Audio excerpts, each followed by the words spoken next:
Are you struggling for consistency in your sim racing? Does your iRating look like a roller coaster? If so, we have good news for you. The way to get more consistent is to first understand what you're doing differently than the professionals. And VRS is the answer. With our competitive subscription, you will have the telemetry, setups, tutorials, and everything else you need to fully analyze your driving. Our data packs and the ability to compare your driving with the best in the world will show you exactly where to adjust your inputs, change your driving line, and shave seconds off of your lap times. And our powerful and precise Direct Force Pro wheelbase and precision pedals are being used by some of the world's best drivers. All these champions agree that VRS hardware is not just the best on the market, it's also priced well below the competition. So if you're looking to upgrade to direct drive and the best pedals in sim racing, VRS is your answer. If you want to get better, get faster,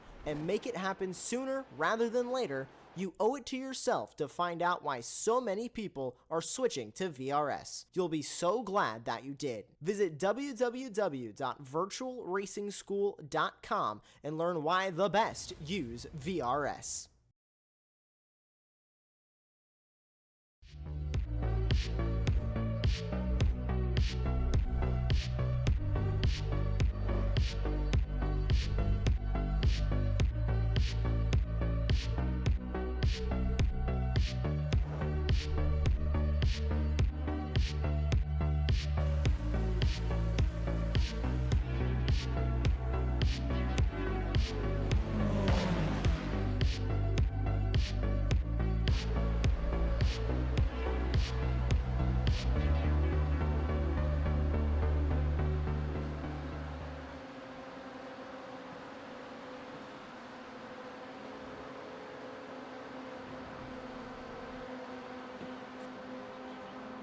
Well, good evening everybody, welcome back to Apex Racing TV and welcome back to the Detroit Region SCCA Sim Racing Series presented by Superlap. This is round number 2 of the season, coming to you tonight from Road Atlanta. My name is Ron Mullins, alongside me in the commentary booth is Charles Bichelle, and in the virtual production hall we have our old buddy Joshua Wilkie. To continue this season, we head to, in my view, one of the best road courses in the entirety of the US. From Petit Le Mans in the fall all the way through to many SCCA road races throughout the year, this track gets a whole lot of use year after year and is storied for sure. Now Charles, you've actually visited this track in real life, so I'd assume it's fair to say that you're a fan of this track as well. Oh yeah, absolutely. It's a fantastic road course, as you said. And there's a lot of history here. It's a very tight track, very technical. It's a really challenging track for the drivers, with all of its features and elevation changes and of course curbs and blind corners. So it's a challenging track for the drivers. It makes for really exciting racing.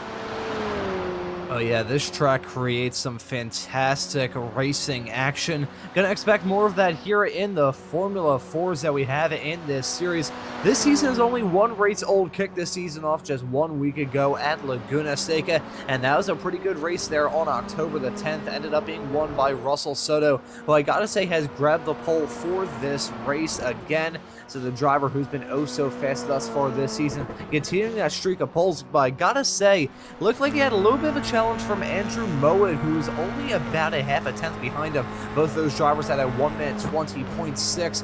Russell Soto at a 120.609 compared to Andrew Mowat's 120.641. So pretty close there compared to those two drivers. So I think as much as Russell Soto was dominant 1 week ago at Laguna Seca, may have a bit more of a challenge on his hands come time for Road Atlanta.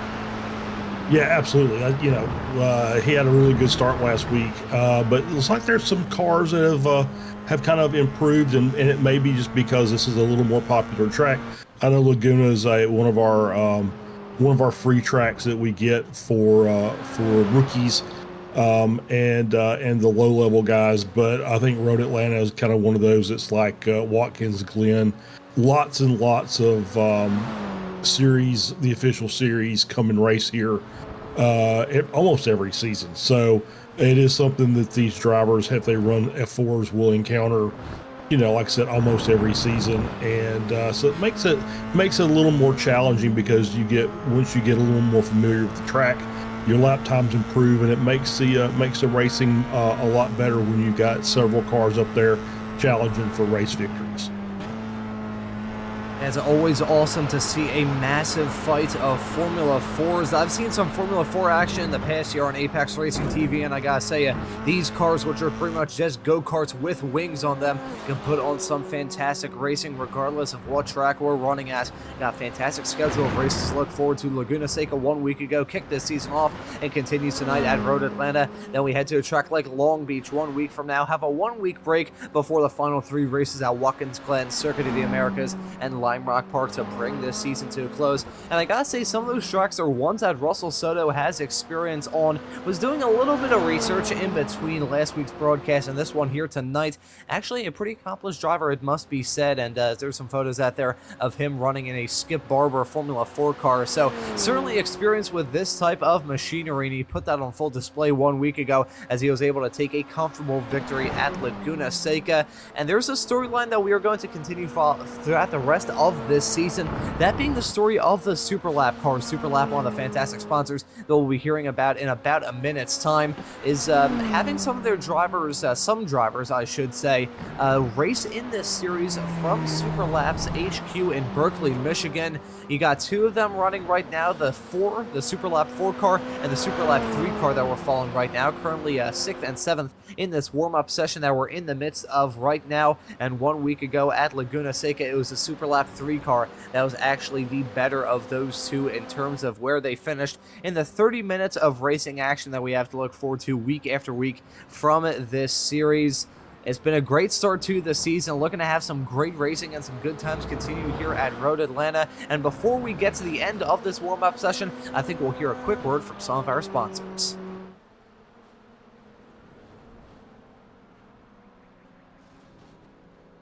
Coverage of the DRSCCA Sim Racing Series on Apex Racing TV is brought to you by the DRSCCA. The Detroit Region Sports Car Club of America, aka the DRSCCA, has been providing motorsports events since 1948. With over 1,400 members, there is no shortage of knowledge, history, and trailblazing ideas like this sim racing league. Thank you to all the participants and spectators for being a part of the augmentation and evolution of the region. The DRSCCA, of course, goes far beyond the virtual realm. In 2024, the region is hosting over 40 events over 60 days that can get you both behind the wheel or so close to it that it'll blow your hair back. The gamut of behind the wheel events includes road racing, road rally, rallycross, autocross, and a competition driving school. Support for the Detroit Grand Prix, Formula SAE programs, and Street Survival are also amazing opportunities to help sculpt future and professional drivers. Check out drscca.org for more information. Additionally, we would like to thank Waterford Hills Road Racing, Metro Detroit's only permanent sanctioned road course. Waterford Hills, located in Clarkston, Michigan, hosts a 6-weekend race series, competition driving school, and 9 public open track days. The track is hot from 10 a.m. to 6 p.m. on these event days and is open to the public. A nominal $5 entry fee is all it takes for you to get close to the action. Check out waterfordhills.com for more details. An additional thank you goes to the Michigan Turn Marshals for their support as well. If you'd like to get close to the action, be sure to check out michiganturnmarshals.org. They can train you to support races like the 2025 Detroit Grand Prix. And last but certainly not least, we would like to thank the supporting partner of the DRSCCA series, that being Superlap. Located on the world-renowned Woodward Avenue in Berkeley, Michigan, Superlap is a sim drive studio, a space to meet and compete. With professional-grade racing simulators, they are a premier racing and driving experience venue. They will help you achieve your motorsports goals with education, practice, and training. If you're a race fan, you may be familiar with Formula 1. Well, interestingly enough, the reigning 3-time Formula 1 world champion is a pretty big proponent of sim racing. If Max Verstappen uses a sim, shouldn't you? You can race and practice against an AI roster, go head-to-head with other humans, or both for that matter. They also offer league play like the DRSCCA League. Go to superlap.world for details. Thank you to all the partners and people who make this series and these broadcasts possible, and now on with tonight's action. Coverage of the DRSCCA Sim Racing Series on Apex Racing TV is brought to you by the DRSCCA. The Detroit Region Sports Car Club of America, aka the Alrighty everybody, welcome back here to Apex Racing TV, ready to get things up and rolling from the 30 minutes of racing action here from round number 2 of the DRSCCA Sim Racing Series presented by Superlap. Gonna get that starting grid load up for you in just a couple of moments time. It was a pretty close qualifying session, but Russell Soto, the Puerto Rican driver behind the wheel of the number 50 car, ended up grabbing the pole position, his second thus far in this very early season. Andrew Mode in the number 14 car going to join him on that front row. Kevin Rold qualifies in third. Just behind him, only 5 thousandths of a second behind, is Jacob Mowat in the number 28 car in P4. Vaughn Mishko starts this race in 5th. Sean Fritz going to start alongside in P6. Aaron Reuter starting this race in P7. Dominic Nabat's going to join him on that 4th row.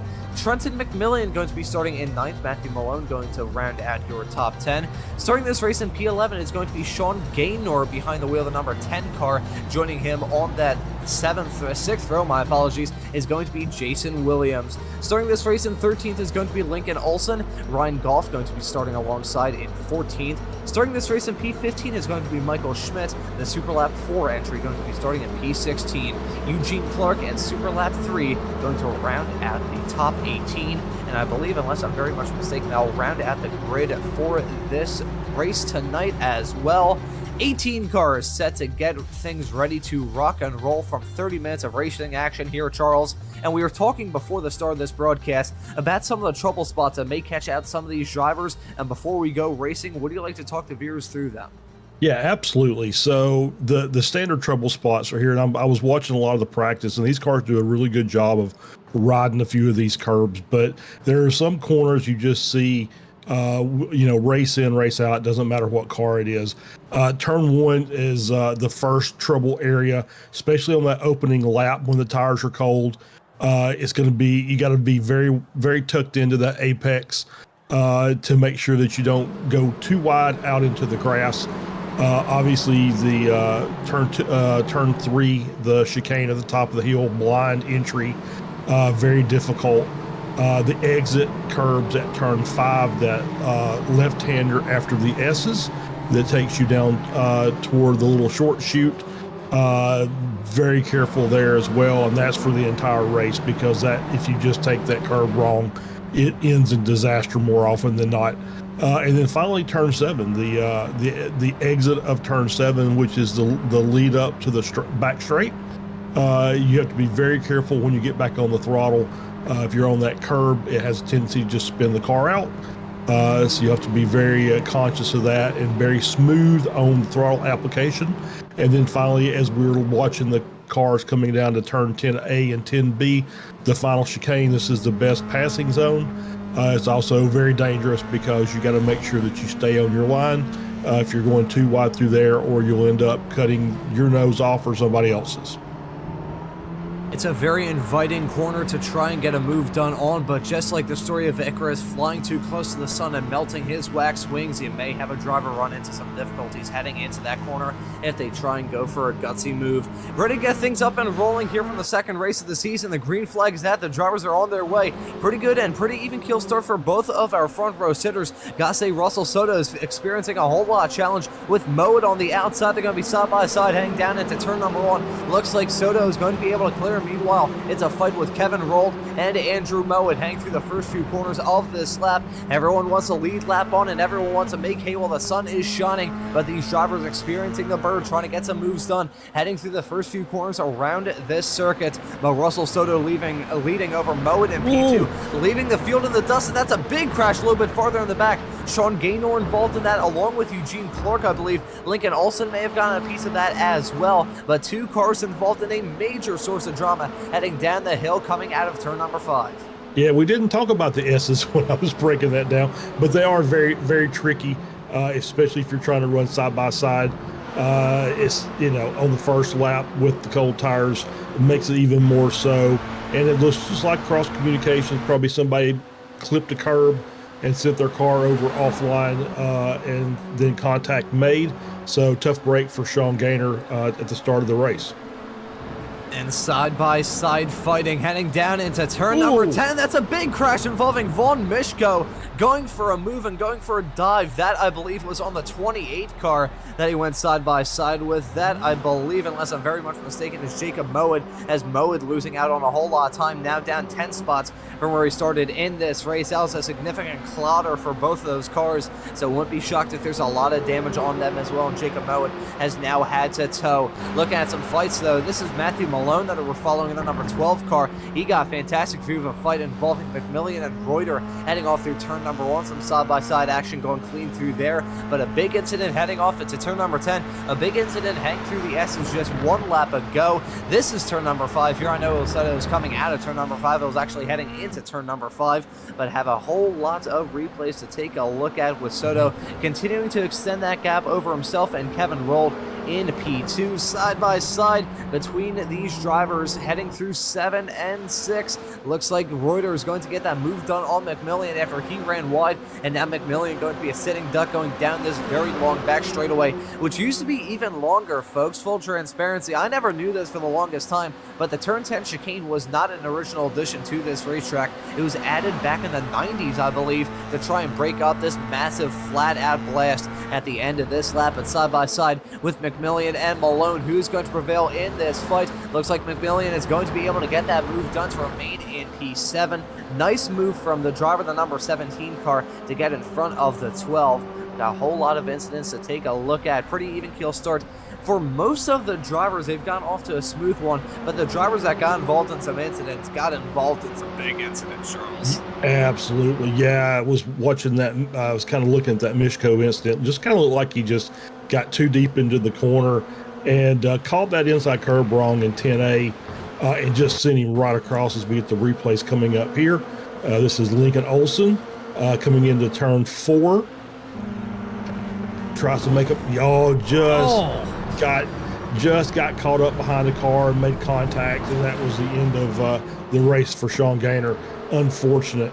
So we see Dominic Bass off, and that is the exit of turn 5, and which happens so often here.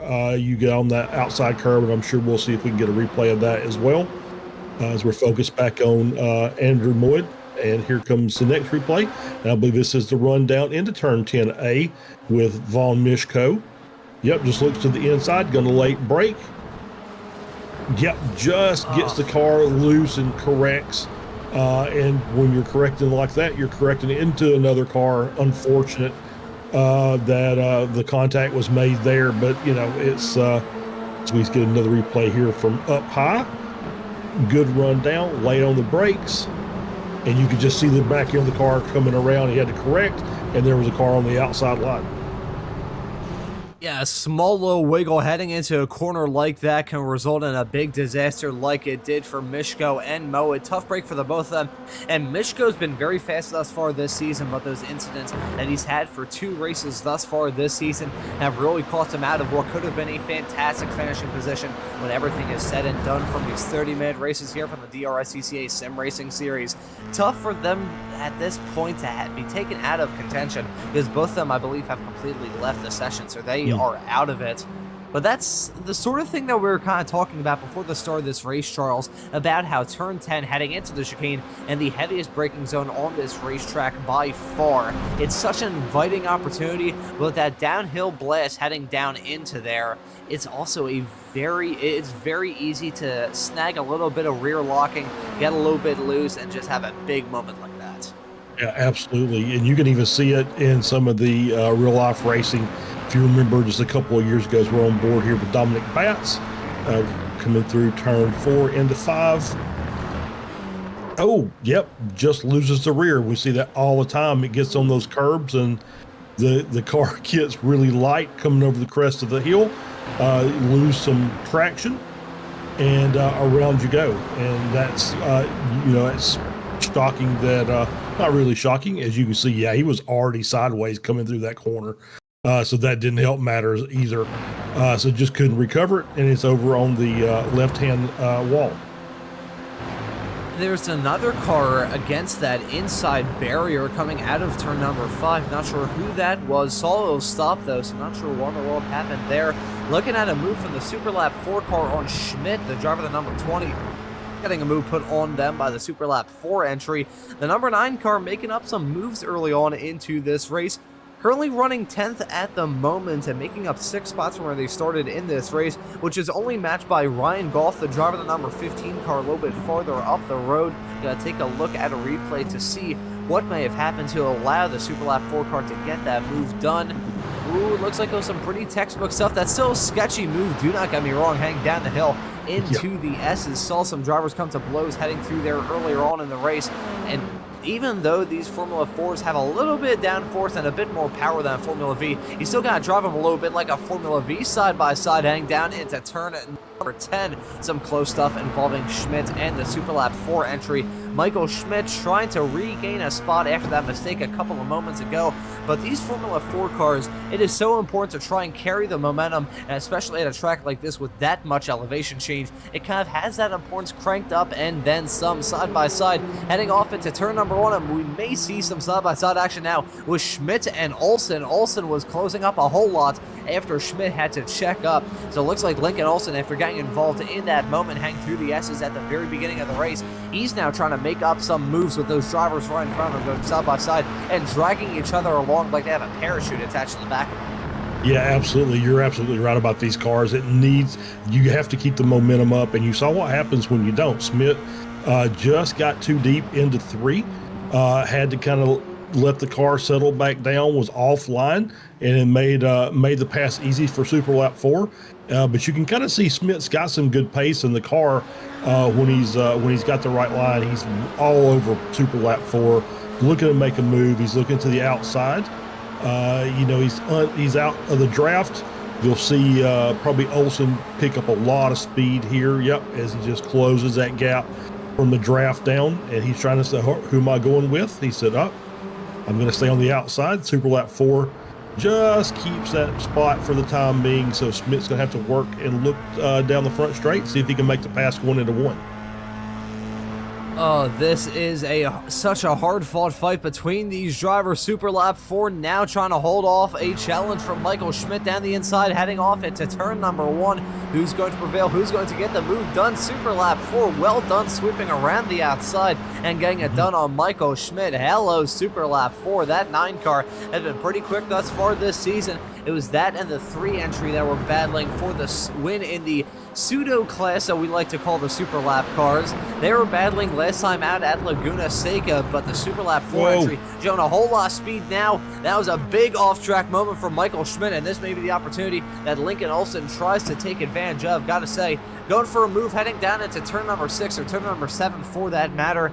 Not the smartest move in the world, that is for darn sure, because you're just going to get shoot up and spat at heading down this back straightaway. But looking at this, Superlap 4 going to be the one punching the hole in the air. Michael Schmidt, meanwhile, looking to try and pursue that draft. Superlap 4 weaving like a madman, blocking like a madman, nearly running Schmidt into the grass.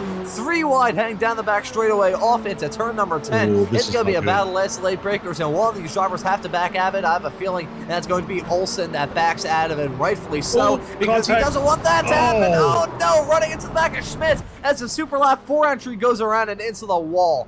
That's going to take the Superlap 4 car out of contention. You can see some major damage to the rear end of that race car. Should probably tell him to tow because that car is destroyed and absolutely ready for the scrap heap. Olsen knew that was coming. I knew that they were going to make contact myself. But it looks like Lincoln also, when everything is said and done, is actually going to come out pretty well in all of that, just with a little bit of front scraping on that front nose cone. Yeah, I think he got the best of that battle. I think Schmidt actually lost it again in turn 1, so may have damage on his car. He is still continuing on, but he's lost a couple more positions as he's working his way through 4. Yeah, missing his rear wing, that's going to be a problem. These cars kind of need that rear wing to make some downforce. I said last week they almost have too much horsepower for the downforce they produce, and now he's probably on about half of that with that rear wing missing. As we see Moet deep into 10A, has to recover that car through the gravel, loses the position down. He's down to P4 now. His roll is up in the second. Soto's just checked out again this week. Got a nice 7-second lead over Rolled and Reuter, who is in third, and it looks like he might be challenging before this is all said and done. Yeah, we may get some fights up and down this grid. That's going to be where my attention is on. We got some replays to take a look at, though. Got to say, Lincoln Olsen coming down pit lane, so maybe trying to repair some damage, because that was a pretty significant whack to the front end of the race car. It feels enough to take off the rear wing of Schmidt. It was definitely a lot to do some damage to Olsen's car. Now 10 cars left out there on the racetrack as it stands at the moment. Some pretty high attrition, even got some traffic to deal with as well, possibly for some of the leaders later on. Here's a replay of that battling involving Superlap 4 and Michael Schmidt. That was the move, and there you can see the Superlap 4 entry actually going off the circuit. So they've been able to, this must have been, was this possibly from earlier on in the race? Yes, it was earlier on, because I could see Schmidt going off the track, heading down into turn number 3, and that's what set off that battle that unfortunately ended in tears for all 3 of the cars involved in that. Really tough for Lincoln Olsen as well, because they were just an innocent bystander in the grand scheme of things. They weren't really battling hard. They occasionally snuck a wheel down the inside, but they backdab and hang off into turn number 10, thinking that's where chaos was going to go on, and they called it beautifully, Charles. Just sadly for them, really no place to go. There's no place to go. Yeah, there's just, the thing is it was all well, and then it wasn't. And it's just, when you're that tight through that chicane, there's just no room for error. So if you have a slip, the rear end wants to come, break loose, it's just going to end in catastrophe, as we saw. It's just, one little mistake, and whether it's your doing or not is, it doesn't matter at this point, as we see them side by side. Yeah, just looks like Superlap 4 maybe tucked it in a little tight coming through 10B, made the contact with Schmidt, which caused him damage, and then Olsen behind because the cars slowed up quite significantly, nowhere for him to go. He took a little bit damage as well. They're both in the pits, getting their cars repaired, which is good. I think Superlap 4, based on what I saw, I don't think they have fast repair. So based on what I saw, he's done. He had rear suspension damage, which for these cars usually is not even fixable. As I say, it just takes too long. We're not able to repair it before the race is done, and we're already almost 14 minutes in. 475 minutes of required repairs for him, so that's going to take him or her. We don't know the identity of the driver behind the wheel of the Superlap 4 entry, but either way, that's going to take them out. Tough for them, because they were putting on a pretty good show, so that's pretty much going to give the Superlap victory, second week in a row, to the Superlap 3 car, because they're currently running in 9th, still out there on the racetrack and chugging the laps away. Looking at a fight, though, involving Rold and Reuter. They were side by side not terribly long ago. However, they're still nose to tail, running second and third as it stands at the moment. However, they can't get involved in too much of a battle, because looking a little bit farther in the back of shot, we can just barely see them as they head their way through into turn number 6 and 7. Right in the back of shot there is Andrew Mode in the number 14 car, and I think we may see the 14 car get involved in this fight. Started on that front row alongside Russell Soto. Did not have a good start to this race. However, they're showing more pace than Rold and Reuter. Currently about a 1/10 to 2/10 quicker than both of those race cars. So I think Andrew Mowat is going to be a little bit of a thorn in the side to Kevin Rold and Aaron Reuter's race.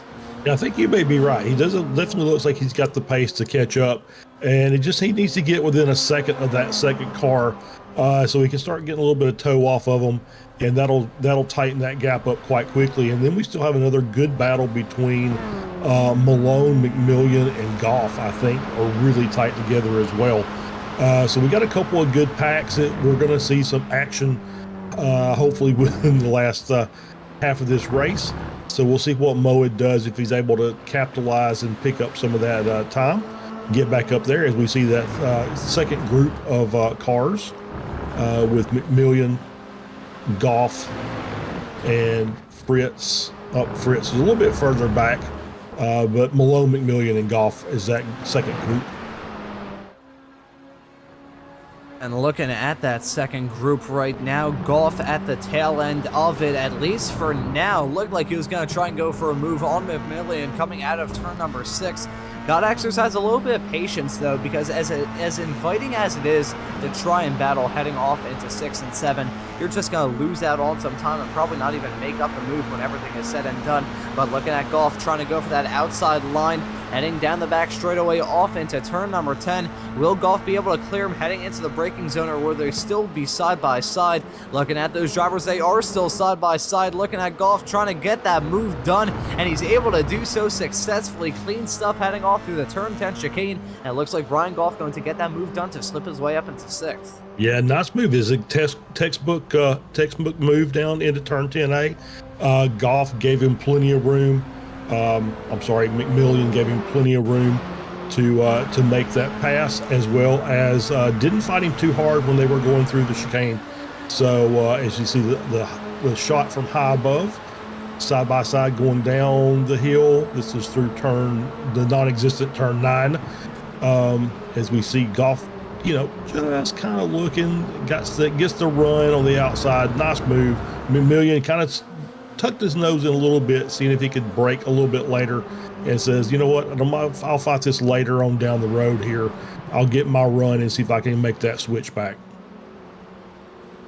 And now we're going to see round 2 with these drivers. Looks like Ryan Goff is not going to be close enough to get moved on Matthew Malone as it stands at the moment. Meanwhile, looking at a fight continuing involving Kevin Rold and Aaron Reuter side by side, hang down into the turn 10 chicane. Looks like Kevin Rold going to back out of it.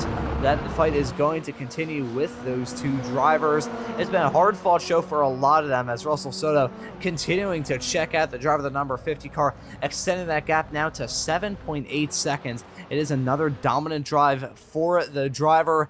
Marcus, being from Puerto Rico here in the States, is a pretty accomplished racer, as we said. Got a lot of opportunity to take a look at a lot of the stuff that he has online in terms of his career. Pretty cool to see that kind of real world to sim racing crossover in the world of iRacing. Always really cool to touch on stories like that. McMillian and Goff, I believe, have swapped positions, so McMillian now making his way back up into 6th.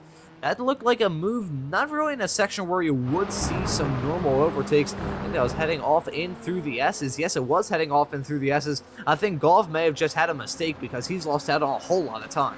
Yeah, I think you're absolutely right. As we're going to get a replay here. Josh on the job. As we're coming out of turn 1, up the hill, getting ready for turns 2, the chicane at 3. Oh yeah, just brake lock up, carried out all the way out into the grass at turn 3 exit, and it was a pretty easy pass for McMillan, if to be fair. But great job by Goff to hang on to the car and catch it, even though he was looking to make that move up on Malone and just said nope. And then maybe a little crossed up as he was offline, but able, like I said, to catch the car. No damage, no contact with anybody else, so those three can continue to race.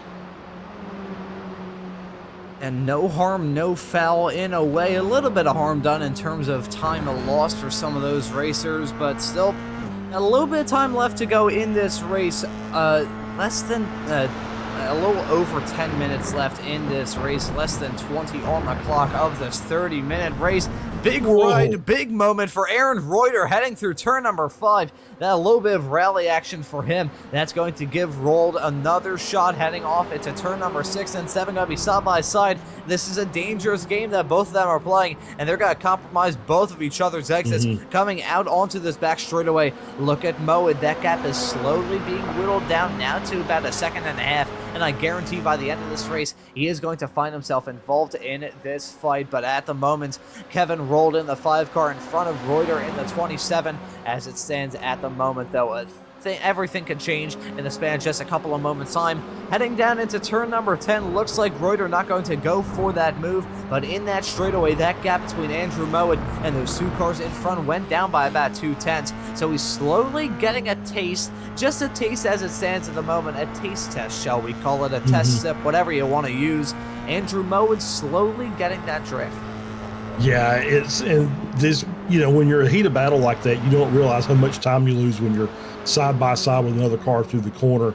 But that's exactly what Moed wants to see. He wants to see those guys battle through the corners, because he's going to pick up time every time they do that, and he's going to make that much closer. Whether he's, necessarily the fastest of the three cars doesn't matter, because he will be as they're fighting. So you just got to be careful. As we see, we've had a few excursions out there beyond the curb of turn 5, and that is extremely dangerous. So you have to be very careful when you're out there, and these guys are going to be very aware that when they're battling through corners like they've done over the last couple of laps, it's just going to invite that challenge from behind. Yeah, a lot of these drivers in this series going to try and strike while the iron is hot and pounce at any sort of opportunity that they may possibly find within their grasp. We've seen that thus far this season. That sort of thing will continue between now and the end of the season. Gotta say, that was a very interesting graphic to have. Josh, I'm curious if you could pull up the last lap graphic yet again in a couple of moments, because Olsen and Schmidt, very ridiculous, looking at a 9-minute and 18-second lap time for Schmidt.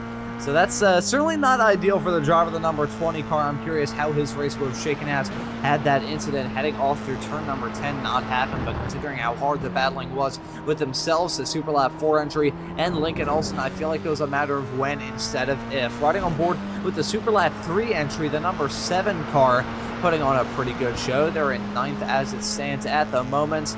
Very similar fashion to how that Superlap class was decided last time at Laguna Seca, Charles, with some disconnects and some late runs down pit lane, given the win in that category to the Superlap 3 entry. Looks like an incident actually going to allow Superlap 3 to take the win. Yeah, it looks like that this time, as we're Superlap 3 has the advantage today because of the incident with Superlap 4. I will say hats off to Olsen and Smith. Their points racing at this point now. It's just seeing how many, if there's any more spots they can might pick up before the end of the race, because it is a series. It's not just a race. So points are going to matter at the end of this. And so any point you get in this, even if you're well off, well off the challenge for the victory, just get as many points as you can and continue on and get ready for the next race. Hey, even if there may not be a lot of coal in that mine, you still gotta continue to dig. The amount of times that I have heard that saying here is, oh my good lord, what in the world have we just seen? That was the worst crash I've seen in my time doing iRacing broadcasts. That was Malone hitting the Fox Factory Bridge. Trenton McMillan, who we're seeing right down the number 17 car, trying to get that car back and rolling, looking like an absolute hoopty rod. But what in the blue hell happened just a couple of moments ago to send Matthew Malone tumbling end over end, side over side? Gonna take a look at a replay to see what in the world happened here. Coming through turn number 10, Malone loses it, has a big shallow line heading through, and oh my, what in the hell happened there? The Formula 4 cars occasionally have some janky physics. I think that's just got put on full. I can't even speak right now. Holy crap. Yeah, I think we're going to get another replay from Josh here. So we got Malone coming into turn 10, starts to lose the rear end, catches the car. That slows him down, and then he spins on the exit. And then we've got the flying through the air Ryan Goff into the bridge, the walkover bridge. Wow, that's pretty significant. And that's the thing about turn 10A and B is even when you're not involved, you end up getting involved. So this is just crazy. Malone, as I said, loses the rear end. McMillan makes contact, turns sideways. Golf up in the air, taking the midnight train to the garage. Just absolutely insane. I am genuinely at a loss for words. Oh, I feel bad for laughing because all those drivers were having a pretty good race, and then that happens coming out of turn number 10. But just the sight of Matthew Malone's car, I feel like I got whiplash just looking at that. I am at a loss for words, folks. That is unbelievable. Brodazov's going to make a Pennsylvania coal miners joke. That happens. That completely derails my train of thought. Ooh, is a spin for Sean Fritz in the number 19 car. running in 6th at the moment. Not going to lose out on position as the Superlap 3 car is about 30 seconds behind, but that is still going to take them out of contention for a top 5 spot in the final 4 minutes of this race. If that doesn't end up on Apex Racing TV's October highlights reel, I really don't know what would. That is possibly the most bizarre collision that I've seen in my time doing iRacing broadcasts, and I feel like I need to take about 5 Advil just in sympathy for the amount of G-force that those Formula 4 cars hit with an iRacing. Yeah, I've seen bigger wrecks there, but I've never seen, as our producer Josh is in our ear, so I've never seen a car actually hit the walkover bridge before. So that is completely new, and I'm glad that I mean the bridge is solid. So it means iRacing, great job. That is a collidable object, even though it's 30 feet up in the air. So well done to iRacing for that. And yeah, that should be a highlight. Sam will be very happy when we post that one. I think he will. That may honestly end up on Apex Racing TV's Instagram pages, because why is, okay, this is a joke that we've kind of had, full transparency folks, behind the scenes, me and Charles and our producer Josh as well, have always had this running joke about how all the weird stuff tends to happen whenever we're on the air together, and this may have been one of the weirdest things yet. Matthew Malone. Oh. Golly, that was a hellacious impact for him, riding on board. Very lucky that this camera is kind of tucked inside the cockpit in an area where the camera wouldn't blank out, because otherwise I think that car would have just been completely... I am genuinely at a loss for words. I mean, I'm paid to run my mouth, folks, but I genuinely have not seen a car jolt around like that. I don't even know what kind of caused that to take place. It looked like just a hand of God grabbed Matthew Malone's car and just yoinked it up, and also hit the microphone pop filter in the process. But okay, I feel like I'm gonna have to do a Control-Alt-Delete on my brain after this, because I am still trying to process what we just saw a couple of minutes ago. Yeah, that is, like I said, that's pretty crazy. I've never seen it before either. Like I said, I've seen lots of incidents going through there, but never had one. And when you get these, we've seen the wheel-to-wheel contacts before, where you get a car that's a front to back wheel-to-wheel contact. So basically you drive up and your front wheel hits the back wheel of another car, and because of all the rotation of the wheels, it has a tendency to lift the car up. But yeah, I've never seen it go up that high and it actually collide with the walkover bridge. That is a new one that I'm sure we'll catch a few times going down the road as we're on board with Sean Fritz. He was actually battling with Goff there for P5 before he had that little incident going into 7 that we've seen so many times in other events. You want to take that inside curb, but it never seems to pay off when you do that in 7, and then you have to be very careful coming out of 7 as well. So a little spin there for Fritz. He's able to collect the car without hitting anything, but he's now 6 seconds behind Goff in P5. Unless some sort of major miracle takes place, it looks like he's going to remain in P6. A white flag has been out in the air for quite some time. Looks like this man, Russell Soto, behind the wheel of the number 50 car, going to take yet another victory this season, this time 11 seconds in front of Rolled in P2. He's withstood the challenge from Reuter, as those two cars are now covered by 2.8 seconds as it stands at the moment at the final lap of this race. Looking at that fight involving Kevin Rolled, having to deal with a little bit of lap traffic right in front of him. That you can see, I believe Olsen involved in that, along with maybe another lapped car, possibly Fritz, possibly trying to figure out who exactly that is. But up at the front, Russell Soto going to take the checkered flag victorious when everything is said and done from this 30-minute long race, waiting for a little while to see Rolled come across the line. And it was beautiful timing, because the Superlap 3 car did take the win in the Superlap class, finishing P7 overall, took the checkered flag right around the same time that Soto did to win this race overall.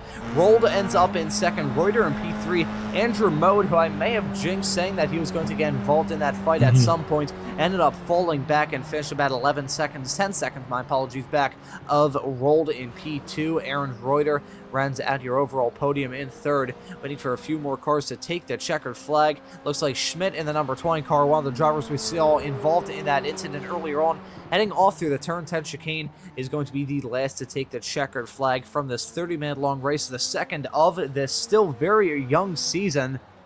Very odd things happening here at Road Atlanta, that is for darn sure, but Russell Soto yet again victorious.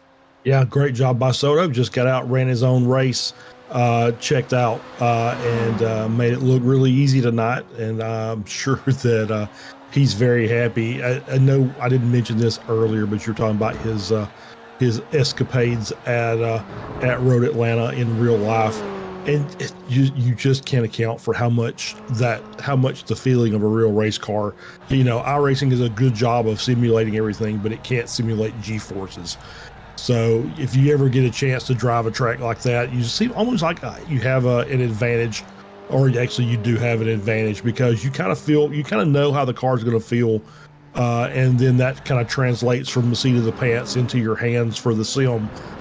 So great job again by Soto, as we see this again Malone incident, just bizarre, as we get the shot from the side cam up into the air, into the bridge. And yeah, that's I mean, what can you say? That's the craziest thing I've seen in quite a while. Looking at it, it still doesn't feel real looking at this. That small little sideways snap heading through the first section of that chicane ends in absolute disaster. Looking at that crash, it still does not wear off on me. That was a hellacious impact for Matthew Malone. Very happy. The fact we're in iRacing and not in real life, otherwise I'd probably be reading out a eulogy instead of the race results, which we'll get to in just a couple of moments' time before we move on to some interviews and wrap things up tonight here on Apex Racing TV. We're still actually waiting for a few more cars to take the checkered flag. Superlap 3 saving some time, giving us some burnouts. There we go. Winner in the Superlap category finishes P7 overall. Very fitting, the fact that the car who finished P7 ends up being the number 7 car, but that's a little bit of numerology that I should probably keep my mouth zipped on. But a pretty odd day of racing action, to say the very least, here at Road Atlanta. Usually expect some odd stuff. I'll be honest, folks, I've done some Formula 4 broadcasts in the past. Never really done one at a track like Road Atlanta.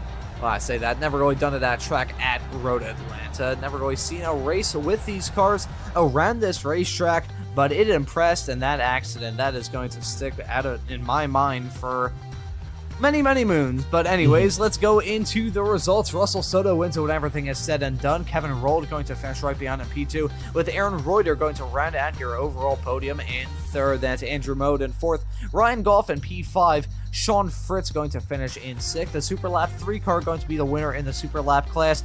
2 victories for the Superlap 3 entry, finishing P7 in this race at Road Atlanta. Eugene Clark going to finish in 8th. And then we get into the drivers that have been involved in incidents. Trent McMillan, Matthew Malone, Lincoln Olson, Michael Schmidt, Jason Williams, the Superlap 4 entry, Dominic Batts, Jacob Mowat, Sean Gaynor, and Vaughn Mishko, all involved in some sort of collision during that race, and so as a result they end up well farther in the back, many, many laps down. And now, Charles, got some drivers waiting in the interview waiting area. Who would you like to have a chat with? Well, let's talk to our race winner, Russell Soto, and we'll get his thoughts on the race. Russell, two for two. Congratulations. Looked like you had a really dominant race out there, and made it kind of look easy for us tonight. Yeah, absolutely, Charles. I think we got really lucky in the start there, was able to build up a gap, and from there just manage the pace of the race, as well as just focus on hitting my marks. Yeah, absolutely. I'm kind of looking back at our graphics, and there were some cars out there that were pretty close to your fast lap time, but I think because you got the good start and maybe got a couple cars that were further back, just couldn't match the pace well enough to make up any time on you. Absolutely, Charles. I think the key here in this race was definitely consistency. I mean, just being able to have the clear air, focus on what I needed to do, and get the job done really made all the difference. Yeah, we were talking, during the race. Was there any corner in particular you were kind of maybe struggling with a bit? We see a couple of replays of you pretty wide coming out of 5. Is that, and we saw some other drivers experiencing trouble there. Is it a pretty difficult corner to have to deal with in this car? I wouldn't say so, Charles. I actually came into this race without practice, so I think that was the biggest reason, just trying to figure out where the limits were, play around, try to get a faster time. But no, it worked out in the end. I know I was definitely pushing towards the end because figured lighter fuel load could go for the fastest lap, and we ended up getting it. But yeah, a few excursions, nothing too crazy, of course. There we go. Well, Russell, congratulations, and we'll let you go ahead and give any thanks that you want to, or any mentions that you have. Yeah, absolutely, Charles. I'd love to give a thank you to the DRSCCA, of course. It's a great league, great group of guys. I recommend, if you're watching, to join the league. We race every Tuesday, Thursday nights. I'm the guy who runs it. Of course, shout out to Waterford Hills, Michigan Turn Marshals, and of course, Superlap, who's the title sponsor of this league. They're a great drive studio. I do a lot of sim racing coaching out of there, and happy to announce that we're going to be doing some one-on-one coaching sessions. We're opening that up. So if you'd like to work one-on-one with me as a coach directly in the studio, feel free to drop on by. And of course, my parents, my loved ones, my girlfriend, my friends, everyone who comes out to watch, and looking forward to the rest of the season as well as the real life race season. All right, Russell, congratulations, and we'll see you next week. Thank you. And that right there was Russell Soto, the driver who grabs his second victory of the season. And on the subject of Superlap and his one-on-one coaching that he's going to be doing, how about you check out superlap.world for some details. But anyways, got another driver waiting in the interview waiting area, that being Kevin Rold. So we'll drag him into the commentary booth now. Now, Kevin, looked like a pretty hard-fought show from you there, but you walk away with a pretty good result. P2 in this race. Talk us through it. Yeah, it was definitely a struggle. This session felt a bit slower, a little bit greasier than the practice and quality sessions that we did. So I was definitely struggling up through the S's section. But overall, I kept my foot down and was able to bring it home in one piece. Yeah, keeping your head down seemed like it was a pretty big deal in this race, with a whole lot of battles going up and down the grid. Got involved in some battles yourself, so kind of talk us through the mindset of being involved in those battles and just trying to keep your nose to the grindstone and end up finishing P2 when everything is said and done. Yeah, absolutely. Towards the end there, I got into a little back and forth with Ari, who ended up in third. It was definitely, he got around me. I made a few mistakes. It was definitely hard to pull a gap here. I think it was, I got behind him and was able to keep that space pretty consistent and get back around him when he made an error. It's definitely a tricky track to pull a gap when you're in the draft. But yeah, I just kept it together and was able to pull it through there. And now, in terms of tricky racetracks, we're going to be going to possibly the biggest challenge thus far this season. Maybe the biggest challenge of the whole season. Gonna be running at Long Beach in 1 week's time. So how do you think that race is gonna be? That's going to be definitely a tricky race. I think turn 1 could be potentially catastrophic. Hopefully get through cleanly, get through the fountain cleanly.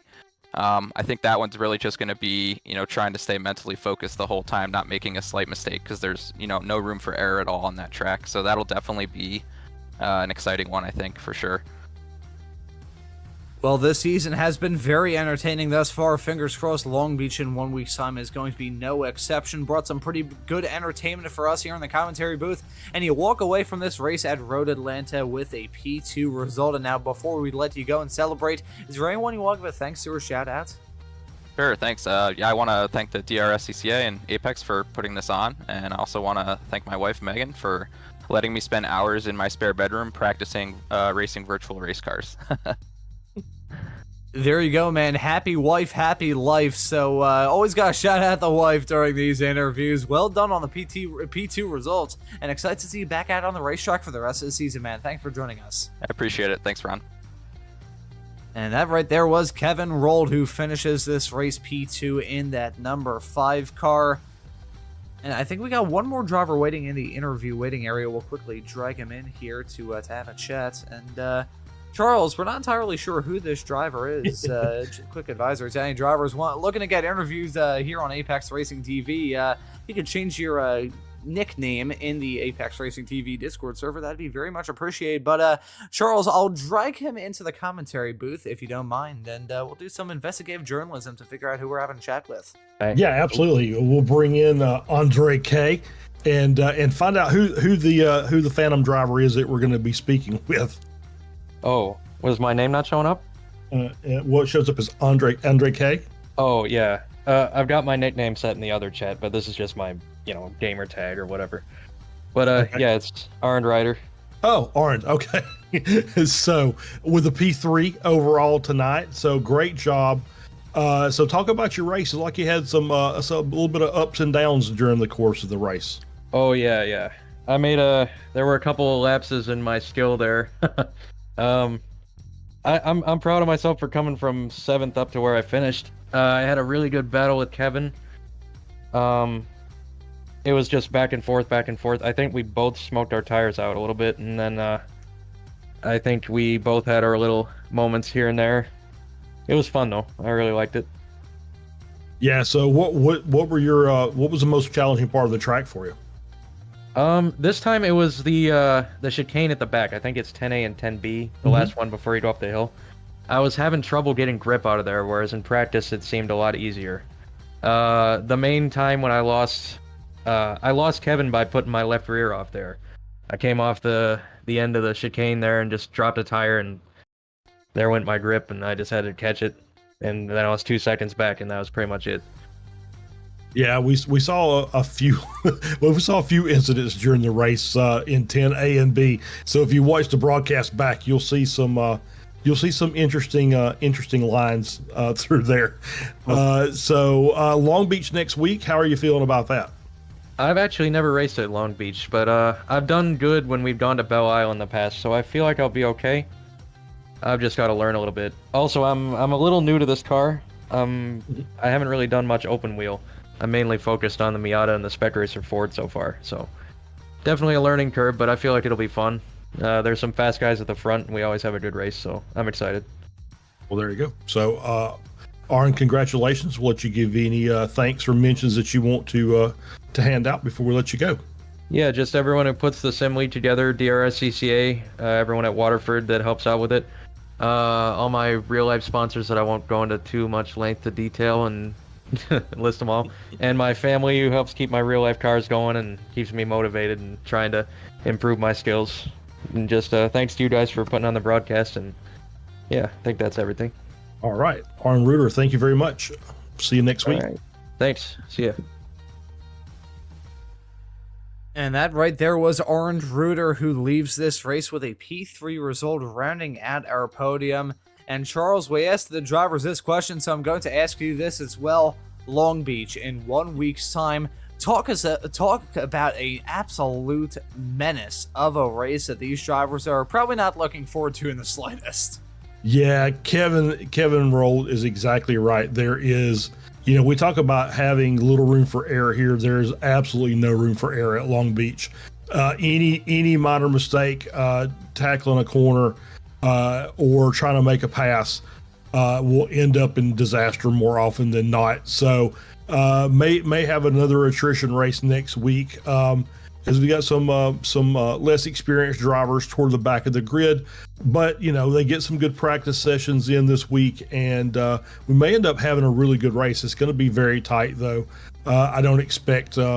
Well, I won't say that. I'll save that for next week. But I'm looking forward to it. Long Beach is one of those races I always like watching. Not necessarily driving, but I always enjoy watching and talking about. And I'll be honest, I don't think I've ever done a broadcast of a race at Long Beach, so that is going to be a whirlwind of emotion. Actually, no, I say that.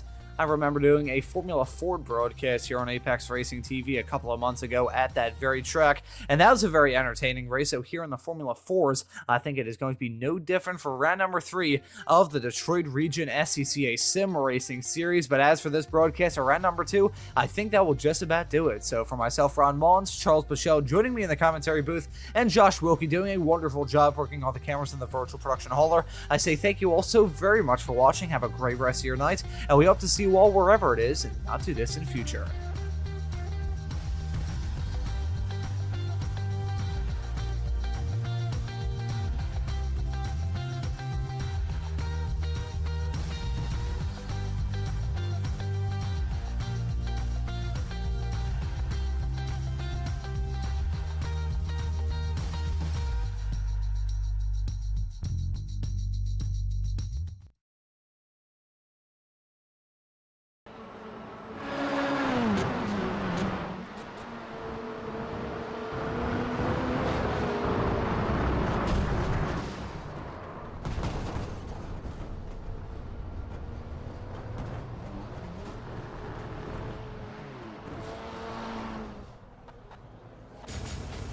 Are you struggling for consistency in your sim racing? Does your iRating look like a roller coaster? If so, we have good news for you. The way to get more consistent is to first understand what you're doing differently than the professionals. And VRS is the answer. With our competitive subscription, you will have the telemetry, setups, tutorials, and everything else you need to fully analyze your driving. Our data packs and the ability to compare your driving with the best in the world will show you exactly where to adjust your inputs, change your driving line, and shave seconds off of your lap times. And our powerful and precise Direct Force Pro wheelbase and precision pedals are being used by some of the world's best drivers. All these champions agree that VRS hardware is not just the best on the market, it's also priced well below the competition. So if you're looking to upgrade to direct drive and the best pedals in sim racing, VRS is your answer. If you want to get better, get faster,